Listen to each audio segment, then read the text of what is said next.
So we are in the last lap of this workshop, and we saved something very special that we have actually not done at the previous four workshops on network theory, but we are trying this for the first time here. But I'm really delighted here that we have an opportunity to welcome four very distinguished intellectuals who are broad in the ways they think about it. And so we chose them very specifically to help and address a panel that is titled Quo Imus, which is Latin for where do we go from here? So they're going to reflect on it. And the four are Judy Olson, Bolek Szymanski, Paul Leonardi, and Woody Powell. So with that, I'm going to hand things over to them, and I'll look forward to their perspectives. Excellent. Thank you. Thank you for being here still. All right. I thought I'd begin with a little bit about a background about who I am, because I know a few of you in the audience. I'm delighted meeting many more of you. But to just give you a little background about where I come from. So I'm a team science guy. That's a gender-neutral term. I have a background I was trained in cognitive psychology. I picked up social psychology along the way. For 20 years, I've been looking at science teams, also some corporate teams, observations, participations, and interviews. And then probably for the last 15 years, been also doing experiments where we bring 10 people into the lab and put them in various configurations, have them play a serious game, and then look at various kinds of, network relationships. Then doing modeling with agent-based models, which does a lot more about putting the rules in people's heads about how they're going to behave with various other actors. Probably our most cited paper is Distance Matters, 2000. But since then, there is scientific collaboration on the internet. In a few months, we'll come working together apart, which is an update on what we know from all of these, both the literature and what our experiences are. And then I can't remember who had it earlier, but somebody has an online tool. Who was that? Nosh, do you have an online tool? Yeah. Yeah, okay. He didn't respond, but you all responded for him. Well, I wasn't sure I thought you may be referring to some other type of tool. I mean, No, sorry. We have an online assessment tool. Right. All right, so it's called the Collaboration Success Wizard, and it asks about 40 questions about your relationships in a particular project. For the individual, out at the end comes a report about where you're in good shape, where you might be weak, and what to do about it. The nice thing about this is the assessment tool gives the participant some feedback, but then we get the data. All right, so it's a win-win. So that's where I come from, and so I am somewhat of an outsider of this group, but I've thoroughly enjoyed the last couple of days about seeing what this activity is. So Nosh told us to talk about Quo Imus, which is where are we going? I also looked it up and found out there's a Qua Imus, which is how do we get there? And a lot of what we're talking about today is how we're going to get there, all right, about where we're going. And then I also found, I translated this one, Ibimus, Quo Vadit, this was the quote from Bolek yesterday when we're talking about what we're going to do about where are we going. And he said, we're going to go where we go, which is academics in general. Yes. So I have several comments about what I've heard over the last couple of days. First is you are very brave souls, because the kinds of topics that you are handling include novelty and convention, attention allocation, which people have been noodling with for a large number of years, cognitive node. Nobody mentioned Dunbar's number. Are you familiar with Dunbar? Okay. All right, I'm an outsider. Then trust. What I was noting was that trust mainly meant does the other person have the skill to get the job done? But there are other kinds of trust that are also important, like you're going to do what you say, so you have a commitment, and that you won't take advantage of me if I am unavailable, things like that. So those are three different kinds of trust, and we have to be careful about which one we're talking about. I think most of you are talking about the first. Then you are looking at, and I love this, self-organizing, heterogeneous, semi-structured, interdisciplinary multi-teams, all right, which is a mouthful, but also a big challenge. The things you left out, if you want to actually raise the bar next year, is to include cross-cultural and time zones don't overlap. All right, so distance work where you really don't have, you don't understand the other people and there's very little time to actually interact. You're also going after truth and the future. So this is a big agenda. What I found very interesting was whenever one of these big concepts came up, the first question is, how do you measure that? What do you mean by truth? What do you mean by the future? And that's very important in this kind of interdisciplinary work. So I also noticed that people would, at least their faces would say, really? When somebody presented a particular kind of result. And then the question is, how did you measure that? What was the situation? So I remember in particular when we're talking about the Chinese factory, the questions were about, well, what kind of task were they? What kind of motivation is there? And when we're doing comparative analysis, both of the data you collected and the conclusions, and then also how you confirm it in the real world, we really have to be explicit about all these things. So what are the motivations and rewards? Are these ad hoc groups or long-term where what you do matters in the future? What tasks are they engaged in? We heard McGrath, but we also heard some other more subtle things about various kinds of, awful towers? And how those were built, right? What stage of development was somebody, was the team before or after the midpoint? And whatever stages we want to talk about. And then of course we talked about scale. Is this a dyad or is this 200,000 people? And where these things will generalize to and where they will not. My favorite part was that all of you are critical thinkers. And so when you, in your head, when you say, really, the first thing you're doing is looking for alternative explanations, right? What else might have produced these kinds of results? And that's the fun part about both challenging each other about what might be accounting for these things. And then the hard part is how would you know, all right? What kind of setting or what kind of data could you collect to actually tease these things apart? And I also heard a number of occasions when people represented correlations, and then the question is, which direction is the causal relationship, or is there something, if any, right? Or is there some third thing going on in these cases? So we have to all be alert to these kinds of things as things go forward. So I did say the word forward. All right, so quo imus, right? So thank you.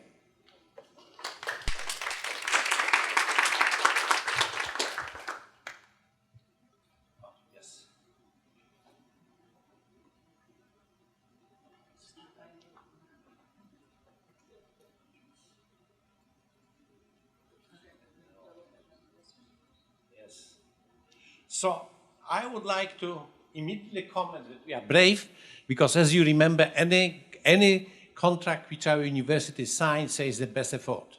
So we are not promising any results. We are doing only best effort. So this is why we can take challenging tasks. But we are honest in that because we are trying to do our best in understanding very complex issues. And the science of teams really has so many possible approaches that really it's very difficult to see how other disciplines cannot contribute to it. And I'm trying to talk about a very interesting place in which the dynamics of teams could be studied, which is computer science. And I choose computer science because it's my basic competence. I also am interested in other things, mainly network science and social networks. But in computer science, we have the science which develops very fast. And we just finished research on trends in computer science, which was just published, communication of the ICM, just appeared on the website. And then we address the issue of the teams. So, oh yes, very good. So first, I would like to mention computer science is very quickly expanding field. In that it is assimilar to others, when people usually follow one direction for a longer time. The number of research papers published, because we are still developing, we are still hiring more and more computer scientists, is growing very quickly over the past 2 decades. And then we also found out something which is close to the heart of every scientist. Who dictates what we do in science? At least in computer science, we found out that 3 out of 4 topics, or even more, are decided by the funding, not by researchers. And finally, we did also trend analysis. So if we look into the issues, the trends are becoming very dominant in analysis. Our analysis is very similar to what Jay Wei was doing in data mining. We're using the best analysis of the topics in computer science defined dynamically in a way very similar to his approach. What is important that we use data sets which enable us in time to compare public publications to grants. Therefore, we can discern whether or not publications were leading or the grants were leading development of new topics. And then, as you see, the growth was very strong in papers because of this growth of the number of scientists. And also, landscape of research changes very much. If you look upon the static hierarchy, which is developed by ICM, the changes do not look so drastically. On the right, we see the percentage of changes. On the left, we see the paper published, which of course is skewed by the number of papers published totally. And then, of course, we notice that the topics which are important over 20 years, a network of these topics changes very, very dynamically. However, if we look at the topics from the point of view dynamically defined by the papers, we see that the changes are very, very, very large. You see that some of the topics become broad, then become narrow, and so forth. But that impacts very much how the team lasts. Teams in computer science are short-lived. As you see, majority of them keeps about 4 to 5 years working. That means the data are not only about the teams in say, research communities in academia, which is natural because when we have change of postdocs, change of graduate students, but also in the industry. So clearly the teams are very quickly changing, and the reason is very simple. People change directions. So what we found out that CS teams are short-lived and small size, 4 to 6 researchers, because we are not experimental science. We don't need a lot of graduate students or postdocs to do experiments on live animals, for example, like in medical sciences, or in physics, or everywhere else. Typical scientist research changes every 10 years. So every 10 years, computer scientists reinvent themselves. And once in a lifetime, they have very, very large change over topics. And then, as I mentioned, funding is a primary driver of new topics. And then, therefore, if we look into the environment in which we can study teams, which are self-selecting, because remember, those are the teams in which there is no structure which dictates who works with whom. Usually there's a professor who selects postdocs and who selects graduate students. But then we also have this short-lived time at which people would look at a specific topic.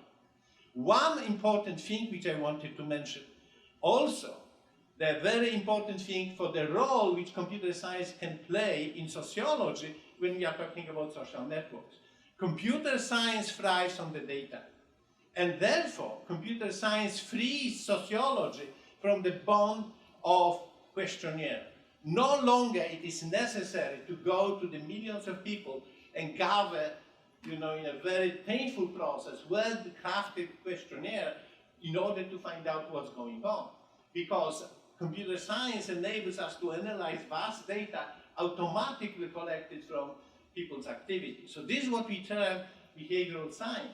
And therefore, if you look at the results, what we do, Jay Wei, myself, and other computer scientists, we provide the results which are then subject to analysis from the sociological point of view, and perhaps some design of real experiments, which could be, for example, looking at the partial results, when we can go to selected groups and networks and study them carefully and see whether prediction based on the large data fit what is done in experiments. So what I want to say to sociologists, look at computer scientists as people bringing freedom to you, freedom from the bond of the unavailable data. We can help by providing very efficient analysis of it. Thank you.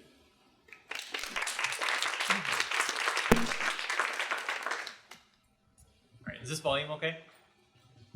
So as someone who's a peripheral member of the study of both teams and networks, my hope is to offer a few observations on what I've heard today. And my hope is that the observations of where we are might help to inform some observations of where we're going, which is, of course, the charge of this panel. So the first to make my first observation, I'm going to leverage the fact that I've been at 3 of these Ansonic workshops now over the last couple of years. And one of the things that I've noticed over the last few years, and was especially prevalent today, was there seems to be much less of a discussion about using networks for the sake of using networks today than there was a few years ago. There was a lot of discussion about methodology 2 years ago. This year, much more of a discussion of how we might think about using both theory about networks and our ability to both extract networks from large samples of data to answer questions that are important. And so I'm not trying to say before that the discussions were non-important or atheoretical, but there was a lot of excitement around the use of networks for study, but not necessarily a lot of understanding or focus on what might we use to study them with.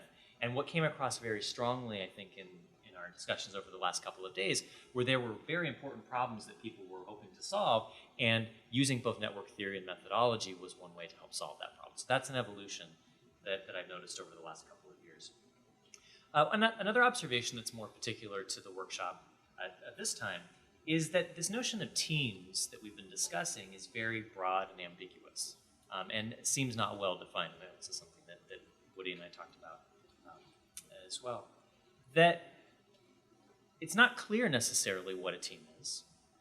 And in an era when we can source data from so many places and operationalize teams in so many different ways, perhaps we don't need a solid definition of teams. But as I was jotting down all of the different kinds of ways that people were talking about teams, I tried to cluster them in my best ethnographic data analysis approach to think about, well, are there any commonalities here? And 2 strong themes that I heard were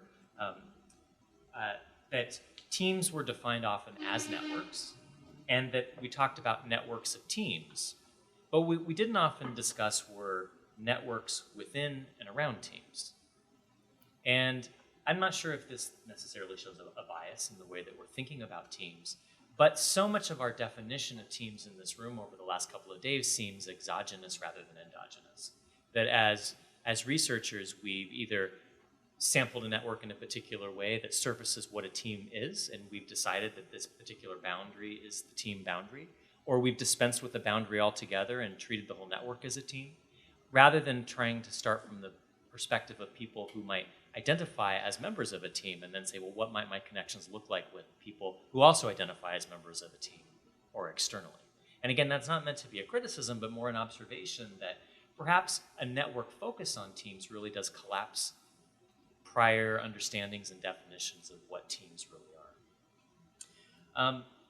Another thing that we heard quite a bit were descriptions of what kinds of dynamics we're seeing in various networked configurations, but not a lot of motivation or a lot of description of why those dynamics might occur based on more micro foundations or cognitive footprints. I think this comment was apparent in Michael's question to Nash earlier, right? That Nash and Peter's first book really deals with these cognitive foundations, and then Nash's presentation didn't, and Nash, well, of course, my presentation has that in there. But often, and I think it does, right? But a lot of that explicit discussion doesn't seem to be happening as much, and I wonder whether that is a good thing or a bad thing, or whether we need these micro foundations and micro-sociological and social psychological footings to really be able to understand the dynamics of teams and the formation and maintenance and dissolution of ties, or whether the study of teams as networks and networks of teams really requires us to move beyond those kinds of very familiar standpoints and find alternative explanations and theoretical understandings of why networks form and evolve over time as they do. So that's just an open question. And the last point that I would make, which is an observation of our discussion over the last couple of days, but also I think points towards the future, is that there is much more a move towards design in the last few days than I've noticed in the past and in other places. In other words, many of the folks who presented today and who responded to presentations thought about how might we use some of these insights to create better social structures? How might we use them to make teams work more effectively? How might we use them to assemble teams better? How might we use them to improve team processes? And I'm not sure whether this focus on design is a fetish with our technological capabilities. So we can create these recommender systems, so let's just do it. Whether it's an artifact of the study of teams, which is inherently an applied and practical study, right? From at least the post-war research, folks have tried to understand how we might improve teams and decision making. And so is bringing in the study of networks to the study of teams help to make the study of networks more applied and practical? But this movement towards design and thinking about how we might leverage the findings that are occurring in this large-scale data analysis to making better recommendations for how people work seems very attractive. And that's also a nice point for interdisciplinary research, as we've discussed, both on the front end, how do we get the kind of data that would allow us to do the analysis, but then also how do we help create the kinds of technological platforms that allow us to quickly, easily, and robustly make those recommendations. And so we might think about some of these avenues as ways that we could progress towards the future, both in terms of our conceptualization of what is a team, the kinds of theoretical apparatus that we would use to understand what are those network dynamics occurring within, across, around teams, and then also how do we think about the relationship between our understanding of network dynamics in and around teams as it relates to design and our ability to improve social process. I'll leave it there. Thank you.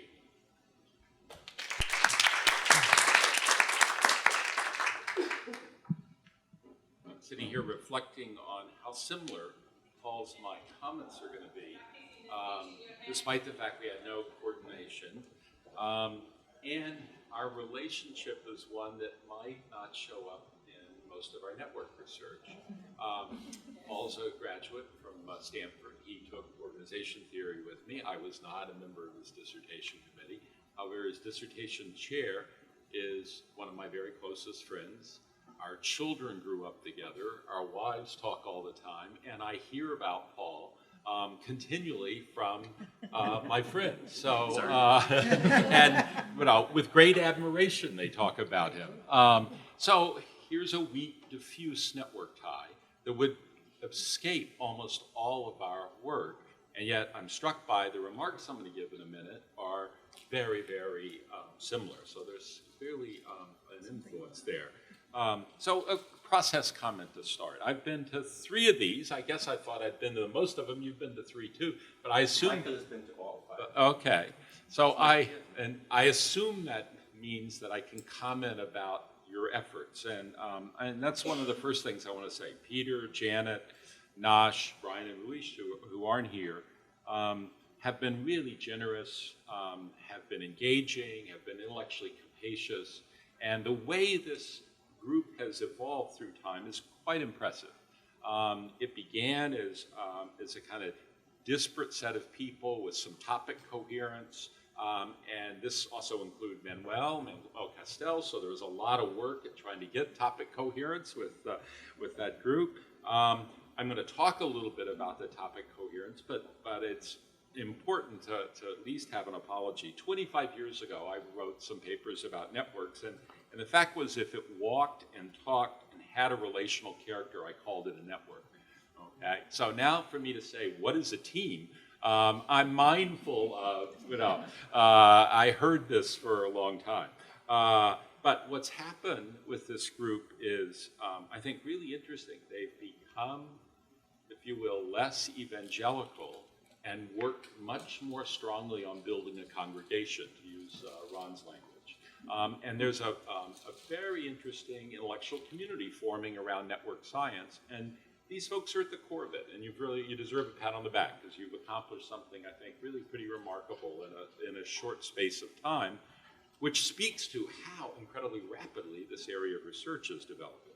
Now we're looking at work teams, co-authorship networks, collective intelligence, broadly social physics, the kinds of herd behavior that Sandy talked about last night. These are all kind of common topics that are running through here. we could stop for a moment and ask Paul's question of, where is the network, where is the team, what is the relationship? I'm going to leave that behind for a moment and switch or transition to where I think I would recommend we ought to be going, okay? Just a set of topics that I think might be valuable. I've got 4, maybe 5. The first, and this is partly addressed to Brian, but it also could very much be addressed to Jaywei's work. In fact, he may be further along with the data mining work than Brian is in a way.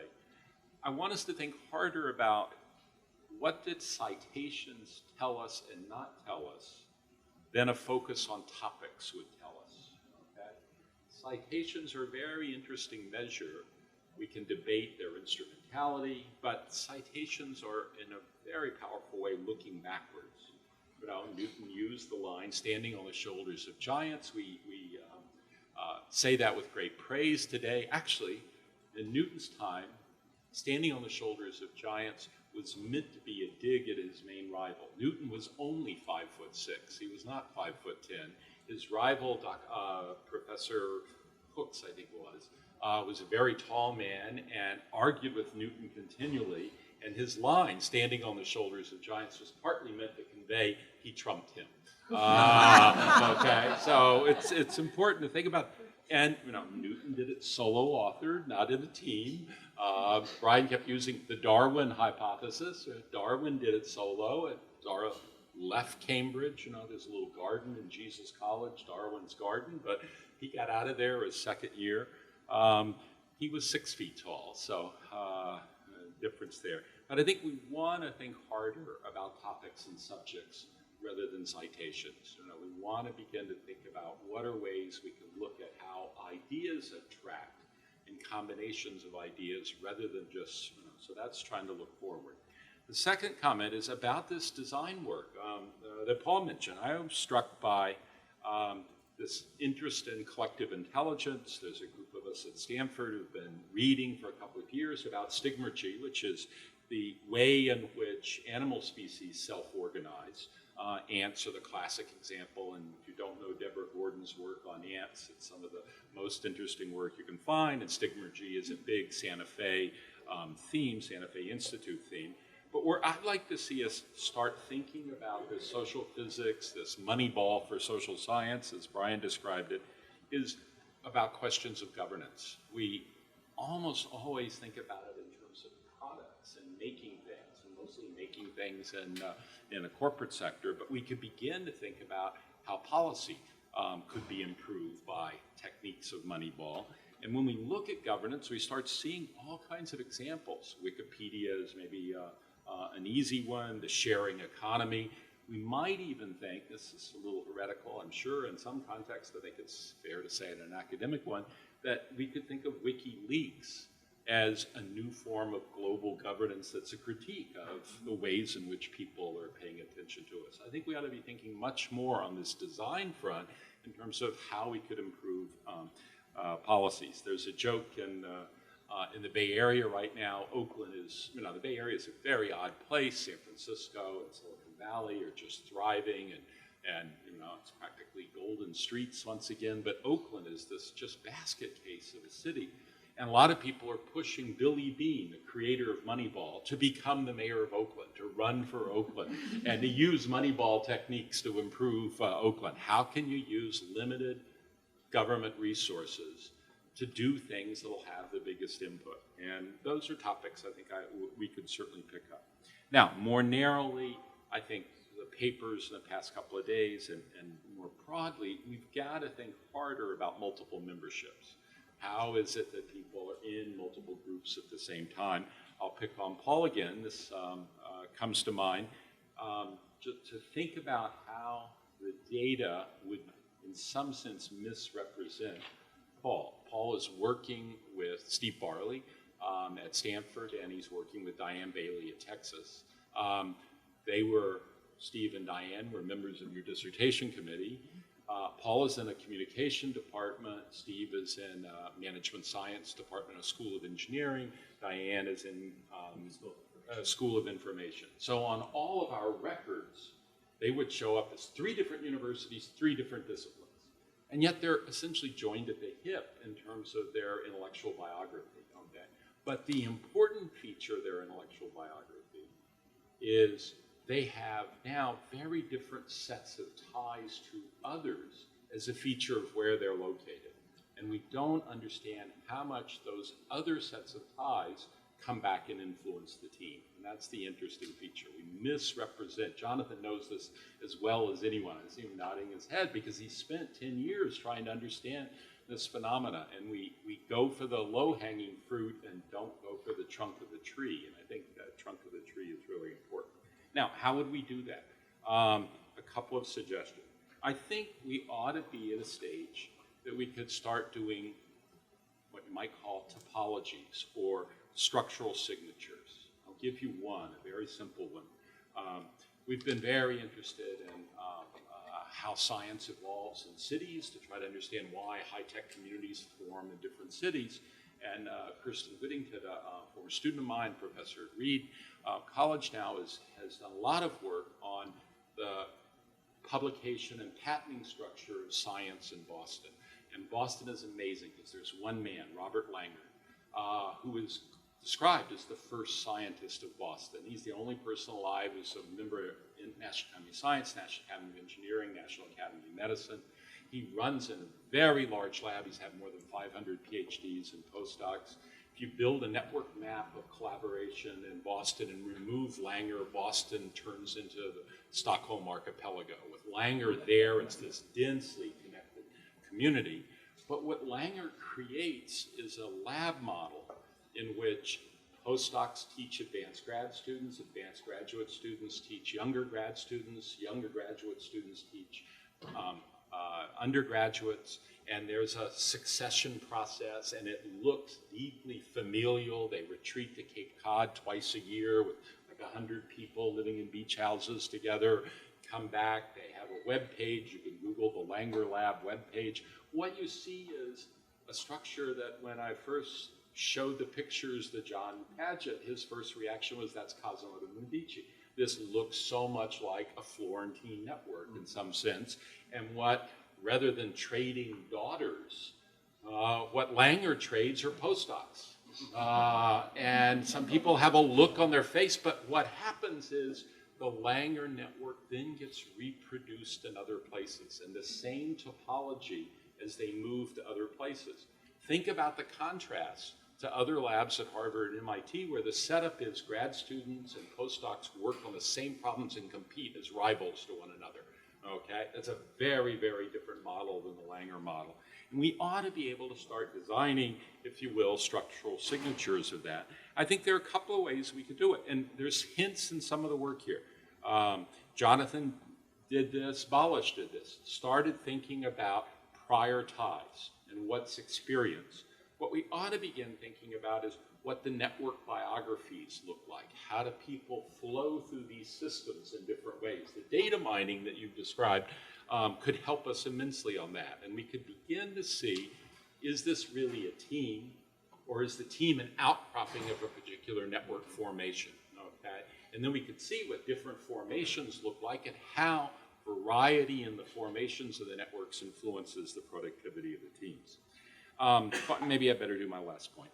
Final one is we need to be careful that we spend too much time focusing on recipes and not enough time on cooking. Okay? Now, what do I mean when I say that? I have two things in mind. First, John Padgett and I have this recent book on emergence, and one of the little stylistic things we argue strongly in the book is we need to start using verbs more than nouns. Okay? And throughout the book, we emphasize think in verbs, not in nouns. And what the verbs are intended to do is to get us to think about styles of cooking. Okay? So in many respects, the ways in which communities, broadly shaped, are structured in terms of their openness and in terms of the ability of one group to take on a task of another, suggests that there's, if you will, a mode of creating things that is independent of the particular recipes associated with them. One of the things we miss, and it takes comparative time series work to see this, and it's why research with grant data is useful is so much of our work focuses only on successes. When we pick papers and citations, we're sampling on the dependent variable, things that got published. We miss the things that don't get published.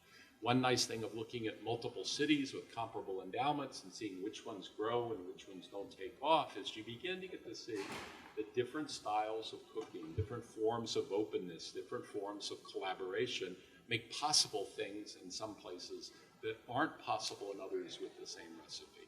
So I'll stop there. Thank you.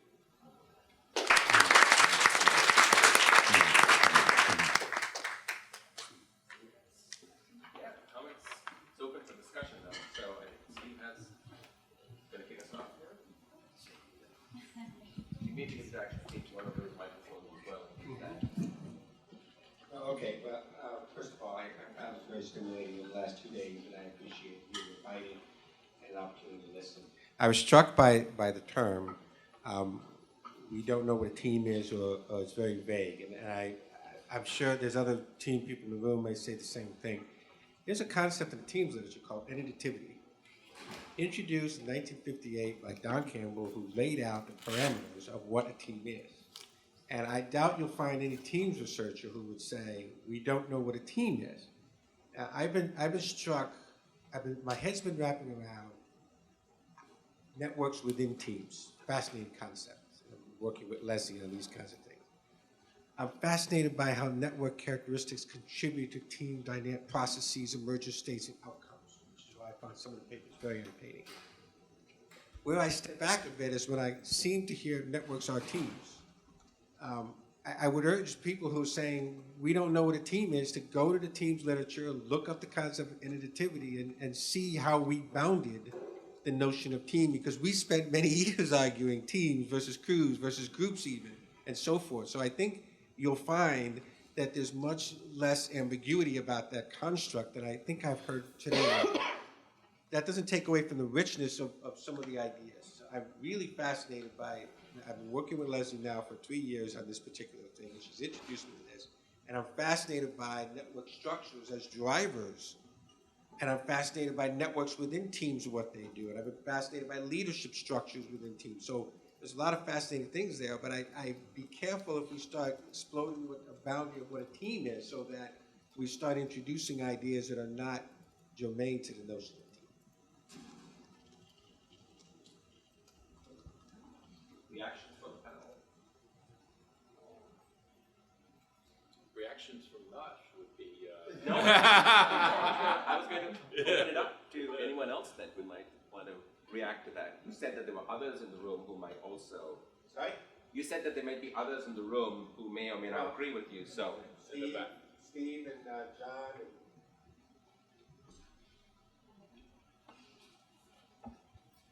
John. I would agree. I mean, there are things like, and you can go to the Campbell paper, which I think is a nice one, but there are other influences as well, and most theoretical treatments or large-scale reviews would go to some length to try to define what is the social entity that we're talking about. And the entity would have some kind of interaction. We're talking about work teams. There's a work component to it. It's often why the teams are brought together, to distinguish them from informal social groups that are voluntary in nature, to talk about the boundaries that differentiate a team from another team or from a broader system of teams or networks. So I think that there has been a fair amount of thought trying to identify what is this entity and how is it differentiated from larger social entities and the individuals that may populate them. So I think that's an important observation. But I do think that there's a role to play, and what I would like to see more of is the consideration of networks within teams and then between teams. Again, this is from the perspective of a team researcher, so that's the entity that I find of interest. But one of the things that's missing in a lot of team research are processes. We think processes are really important. They kind of couple the resources that people bring to effectiveness that we can observe, but process is a box in most of the work that we do. Right? It's a questionnaire, it's a box and a model. And what networks bring would be an additional tool to begin to identify the dynamics that couple people together and how those dynamics or those couplings change over time. I think we also want them coupled with other kinds of behavioral indicators that tell us what is coupling people. But to me, that's the promise, and I would be very interested to be involved with in my own work. So I've been talking to some network folks, but to also see more interest from the network folks in trying to help unpack those processes both within and between teams. So I want to try to be more purposefully contradictory here to just try to stimulate some debate. It's certainly the case, right, that the teams, social psychological study in teams in particular, has a very long and rich history with well-defined parameters of what counts as a team, right, from more than half a century. And one of the ways to approach that is certainly to say, let's accept those definitions of what a team is, and then let's use network methods to try to, and network ways of thinking, right, to understand the dynamics of the teams. But if you think about some of the, and my suggestion was that a lot of the things, at least I was hearing as an outsider in this room, seem to clash with those very common notions of what a team is. Which leads me to think, do we need a traditional social psychological definition of teams like that? Is it maybe the case that if we think about, I think about some of I teach one of Jonathan's articles in my class, Why Do Project Networks Beat Project Teams? That if so much of what's happening on a team that's well-bounded and we could define easily is that they're sourcing ideas from the outside and fostering connections of people outside of them, does that boundary of what the team actually means in the traditional literature still matter as much anymore? And I don't know the question about that, but it's interesting to hear various perspectives on that in this room over the last couple of days, where some of the presentations use very carefully defined teams and others, I think, are more broad.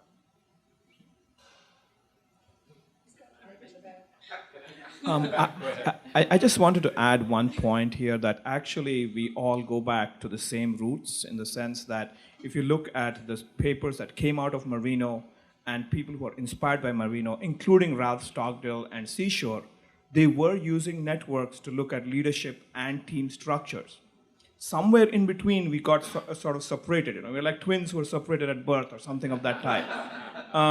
But the idea here is that the concepts, the underlying mechanisms and the outcomes have been studied before. All I'm hoping is that we don't reinvent the wheel to sort of saying that, we're going to look at structures and we're going to go back to the studies that were done by Levitt and sort of say, here is how the improvement has occurred. I think methodologically and theory-wise, we have crossed that barrier. And going back, and given the current stage where teams, the boundaries of teams do become more ambiguous, I think networks are one way of getting at this new form of organizing. And so I would actually say, let's go back to one of Ron's idea of going back to the past to sort of look at the future. I'm actually going to agree, though, with the teams folks. You probably didn't notice it, but when I was presenting my work, I said, I'm going to study two groups, and I actually named, I'm studying two production groups. And I was going back to the Hackman typology.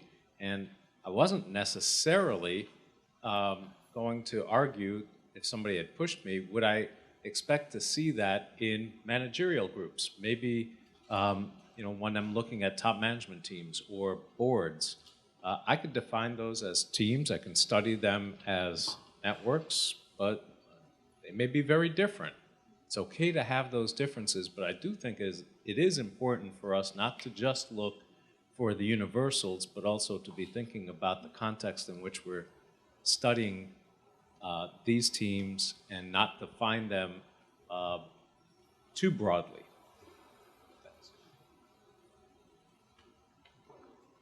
I would say the answer is or. It's not an or question. It's an and question. All right, so that, the way I'm coming at it from a teams researchers, put out your map. Okay, put out your network map in terms of here are all these potential nodes.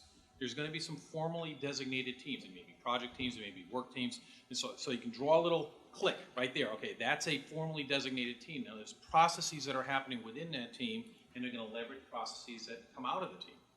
Okay, and now you may see an overlapping. So maybe 2 out of those 5 members are on another team, so you can superimpose another clique on top of that.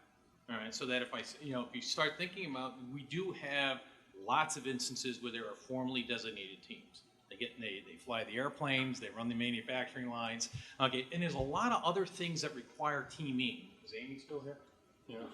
Yeah. Okay. So that there are teaming kinds of things. Okay, but I wouldn't commingle them because I think the language is useful to talk about when we have one type of a critter and when we have different kinds of things. Okay, and how the two kind of coexist and why you'd want to choose one versus another depending on the circumstances and talent that's available and everything else. But since I have the mic, quick observation here, I think that from the team side of things, if we take that, there's this team that's sitting in this larger network. If we can start using network indices to start understanding what's going on in there. Is there a specialization network?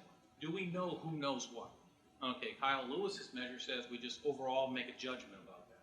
But a network measure would say, okay, she's the finance person. He's the operations person. Do we know that? Do we have that well-articulated network?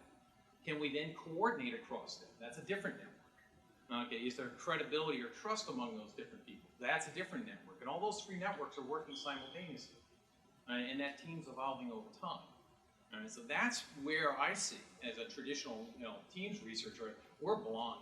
Okay, a lot of the typical stuff that we do, handing out a survey, doing observations, misses all that richness. All right, and we can really be informed by the network perspective and then getting outside of our box and saying, oh, by the way, that team leveraged somebody from the outside and they pulled new information in which allowed them to enhance the specialization or fill in missing knowledge that that team inside that circle didn't have. So I think those are the kinds of sweet spots that we ought to be looking for, or at least certainly that's where I'm going to go after being in here for 2 days and listening to folks. I mean, that's what I'm taking away from this, and thanks for having me. Thank you for putting us all together. I want to echo that sentiment.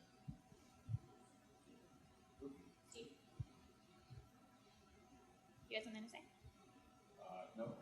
I'll just be repeating the same. I'll just add one thing. This discussion that we're having is very reminiscent of a different conversation that happens between network researchers and sociologists. So Barry Wellman and others talk about what exactly is the difference between community and networks? Is a network the same as a community? Is a community the same as a network? And so, substitute the word community, and we face the same thing here with teams.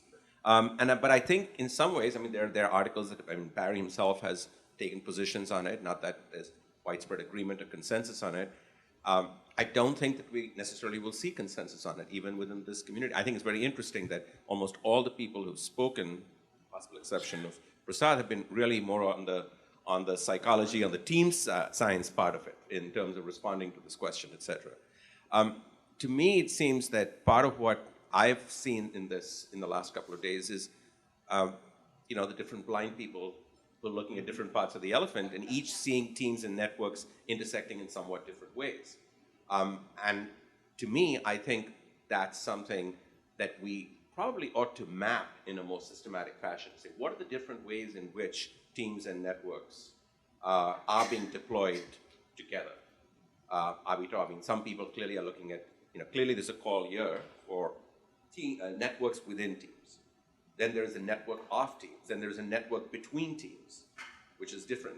Communication between teams or between the team and the project, to go back to Jonathan's paper that Paul was referencing. But that's different from team interlocks, where you're talking about overlaps in teams. And then some are more interested in the emergence of certain kinds of forces in the team. Others are interested in how the teams emerge from the networks.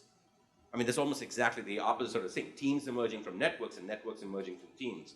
So I do think that part of what I'm recognizing here is that there is a need to sort of map out the various ways in which people are thinking about engaging between, the meet between network science and the science of teams. There are many meeting points, and we are not sure we're all at the same meeting point at the same time, and we need to figure out what are the different ways, think of it as not a point, but as a park. And we need to map out all the different points within the park at which we are trying to look at these intersections. That might help us understand where there is current work going on, where there may be possibilities for future work. What is the value add, the theoretical value add of connecting these two? In some cases, it may be less useful than in others. To me, I think that's some of what I'm picking up from listening to your response to the sessions here.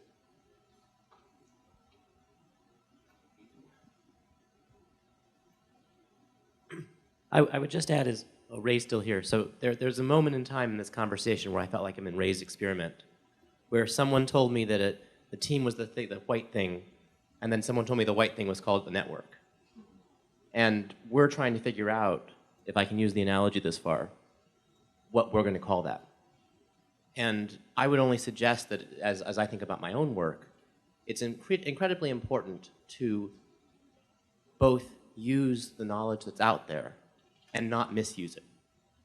So one of the reasons, for example, it's important to me to always be sure that I know what kind of team I'm talking about and whether I'm talking about a team is because that influences what kind of conclusions I can draw from prior work.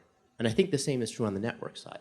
We know a lot about networks, but sometimes it's very hard to understand what that term means, and we'll get it wrong from time to time. And I've been very pleased by the fact that this room has been safe enough for us to get things wrong and be corrected by each other and learn from it. And I'd hope that would continue, because I'd certainly rather do it here than in a reviewer conversation. So that was all I wanted to add. So I thank you for bringing the group together.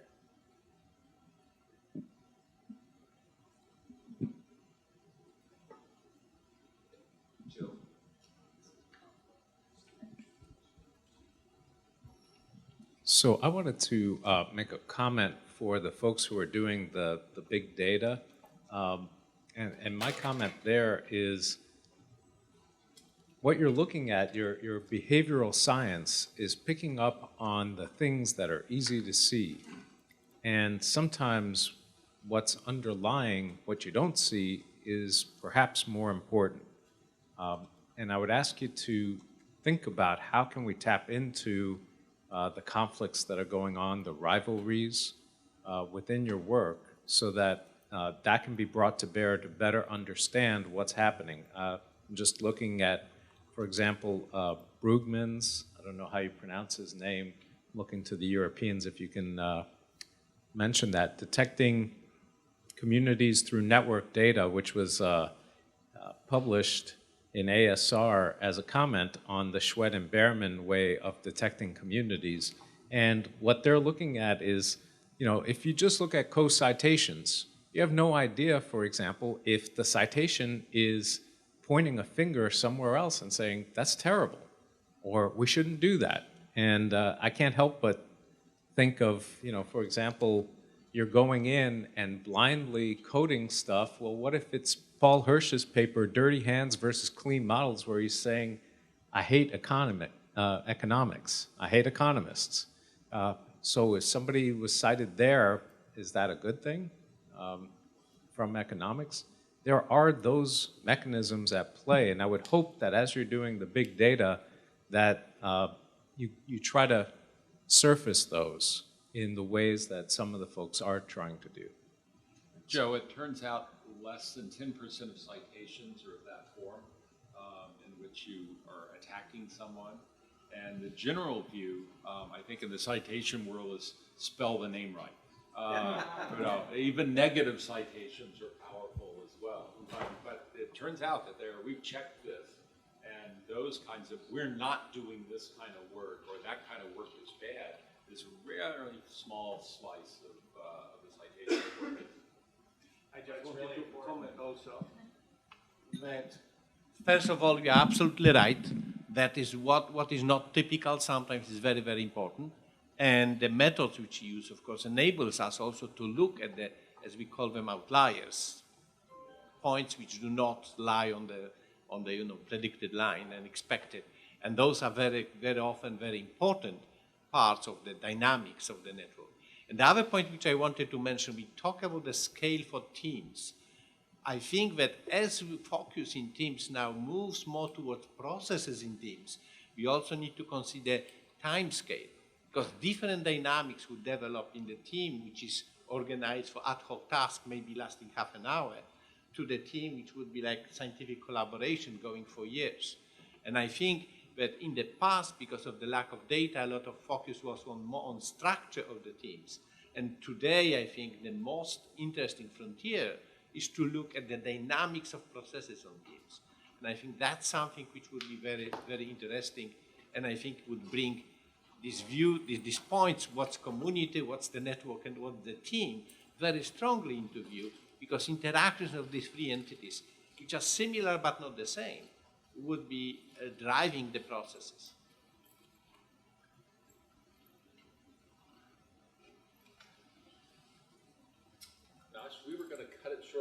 1:45 because a lot of people have cabs. I think and we're that 2 this would minutes be. from there, so. Is Nancy outside? Check to see. I just wanted to say that obviously, you have been very. We owe a lot of gratitude to you for coming here and having these kinds of conversations. And while that has obviously been at the heart of it, that none of this would have happened without a lot of organizational support that we got from folks like Nancy. I'm going to see if we can bring her in to thank her for it. But also a lot of the students who are here, who in the room have been tweeting, but have also been helping and volunteering with other things, etc. So if all the students could stand up, I want to see if we can give all of you a round of applause here. Come on.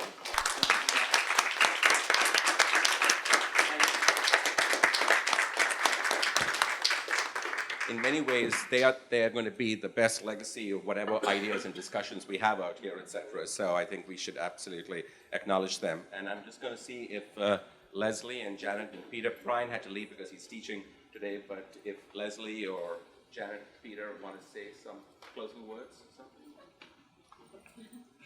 Safe travels. Well, safe travels, and there's Nancy. Okay, thanks.